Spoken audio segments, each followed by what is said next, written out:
Good morning. We are extremely pleased that you are here. It is good to come together for the purpose of co-creating. Do you agree? Yes. It is really co-creating at its best, yes? And you're understanding that you, standing here on the leading edge, are responsible for the summoning forth of the expansion of the universe. Do you get that? We can see how you would be delighted to talk with the likes of us. Because we are non-physical energy and we have broad view. And we know who you are. We know who you are even before you come into these bodies. And we know who you are as you are in these bodies. But the thing that we don't think that you know that we know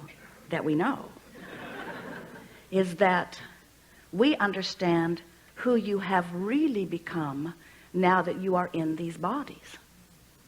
In other words, you live in this time-space reality that is providing contrast for you. And the contrast is causing an expansion of your desires. And the expansion of those desires is causing an expansion of the universe.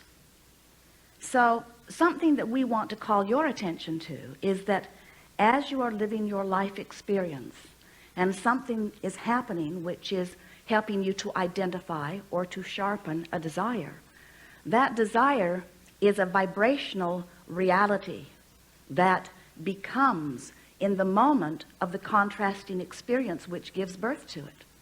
And so the thing we know that we don't think you know, that we want you to know, is that in that moment of contrast, the expansion actually occurs.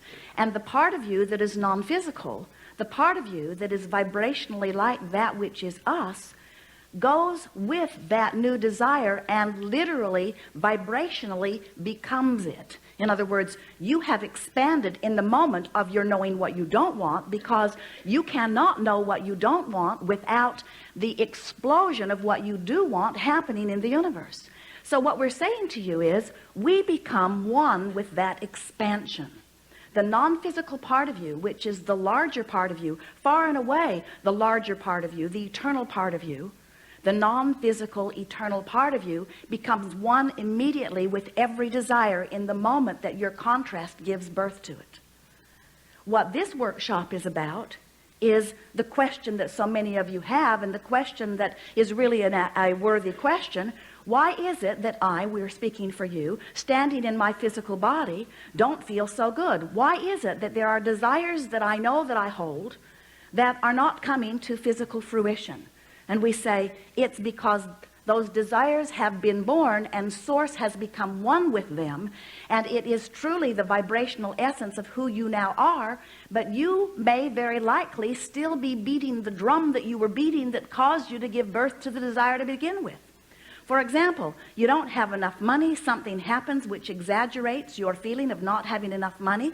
You want more money. You've done that like about 1,000,000 times. If you had any idea the resources that have been amassed for you in vibrational escrow, you would feel prosperous. You are multi-millionaires, billionaires in some cases. You have been living and asking, and source has been yesing, and your vibrational escrow and that which you really are vibrationally is powerfully prosperous. But if you are beating the drum of, I don't have enough money, or what am I going to do, or what am I doing wrong, or why isn't it working for me, or why does it work for that person and it doesn't work for me, or mostly, what am I doing wrong, what am I doing wrong, what am I doing wrong, what am I doing wrong, what am I doing wrong, what am I doing wrong, what am I doing wrong, what am I doing wrong, what am I doing wrong, what am I doing wrong, what am I doing wrong, what am I doing wrong, what am I doing wrong, what am I doing wrong, what am I doing wrong? Well, that's what you're doing wrong. You're holding yourself vibrationally apart from that which you have become. But the good news is, and it is such good news, you have emotional guidance that is letting you know that you are not vibrationally up to speed with that which you have become. Your guidance system, which is based on your emotions, which is felt to you or indicated to you by your emotions, has only the function of helping you to know what your vibrational mix is. And for you beautiful flesh, blood and bone beings, we can see how sometimes you might not be that interested in what your vibrational mix is. But if we were standing in your physical shoes, we would be infinitely interested in what our vibrational mix is, because everything that is happening in your life experience is coming in response to your vibrational mix. You are vibrational beings, period. Oh, there's that bony, bloody, fleshy stuff. We acknowledge. You are beautiful in your manifestation, but you are energy, and you are transmitters of energy, and you are thinking yourself into your creations. And what you think matters. Not just what you're thinking about one thing, but what you think about everything, because what you think adds up to your vibrational mix. So, if your life has caused you to launch a rocket of desire where you want something beyond what you are living, more money, an improved bodily condition, an improved relationship, anything, as your life has caused you to want that, you're getting vibrational, emotional feedback on what your vibrational mix is about that subject. Many of you have navigational systems in your vehicles these days. Jerry and Esther have several different kinds now in several different vehicles. But they all operate on the same premise, which is the system, because of the satellites in the sky and the dishes on the roof and the computers in the vehicles, the system knows where they are right now. So they program in their desired destination, and then the system calculates the route between where they are and where they want to be, period. That is the purpose of a navigational system. And your emotional navigational system is exactly the same thing. It is devised to help you to get from where you are to where you want to be by giving you consistent feedback that is meaningful enough that you can translate it and follow it. Well, this gathering is about teaching you how to translate your navigational system, because your emotions are giving you in the moment accurate feedback, guiding you constantly toward what you are wanting. Magellan says to Jerry and Esther, please proceed to the highlighted route. She gives them visual and verbal description of how to get from where they are to where they want to be. And never, not once, has Magellan ever said to them, sassy broad that she is anyway, it is a woman's voice. Sometimes Jerry says, shut that broad up. She is just sort of insistent about where she thinks they should be going. And when they deviate from the route, Magellan squawks. She said, please proceed to the highlighted route. Please proceed to the highlighted route. But not once has Magellan ever said to them, where were you yesterday? Were you good to your mother when you were little?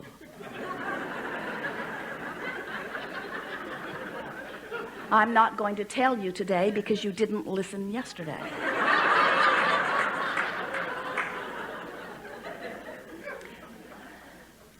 And never, you can't get there from here. In other words, Magellan calculates the route, and your emotions do exactly the same thing. Now, Magellan is easy to hear and easy to see. And so you've got to put yourself in a place where you can translate your emotions so that you understand them. So let's say something has happened and you are in a strong place of strong negative emotion. Let's call it depression, a feeling of powerlessness. On one end of the emotional scale is that feeling of powerlessness. It's a feeling of no freedom. It's the feeling of being out of control. And you describe it as depression, maybe, or fear. They're right there close together. On the other end of the scale is a feeling of empowerment. That's the feeling of freedom. That's where joy and appreciation, that's where that feeling of elation is, and passion. So, and there is something in between. In other words, there is a lot that you could define using emotional terminology to describe what is between. But we want you to realize that your emotions are about your perception of your freedom. They are really about how in alignment you are with the potential that is really you. And we don't mean potential in the potential sense of the word. We mean potential in the sense that the largest part of you has already become the vibrational essence of whatever your contrast has caused you to want. And your guidance is letting you know where you are in vibrational proximity to what you have become. Do you know all of the days of your life, as you've been banging around with each other, you've been launching rockets. You've been launching incremental rockets that have given source energy a very clear, accurate sense of who you really are. In fact, not just a sense of who you want to become, but an accurate vibrational accounting of who life has caused you to already become. Do you get that? You are already the prosperous being, vibrationally speaking, and all you got to do is adjust your physical vibration to match it, and then it manifests. And rich people have already figured that out. Healthy people have already figured that out. Those people that are thriving in those arenas that you want to thrive in, whether they have done it deliberately or whether they have done it by default, not knowing what they're doing, they just mimicked somebody else that surrounded them that had already figured it out. Every single person who is living the dream that they once dreamed is someone who somehow, some way, figured out how to get vibrationally up to speed with the essence of that which life had caused them to become. So, friends, dear friends, you're not only causing yourself to become this expanded being, you are responsible for our expansion too. You are the reason for the expanded universe. You are out here on the leading edge, living the nitty-gritty of all of this stuff. It's time for you to give up that unworthy stuff you've been packing around for a while and accept yourself as the leading edge genius creators that you are, with a guidance system that is letting you know how to become a manifested version of the expanded being that this life has caused you to become. You heard that, didn't you? Yes. That's really good.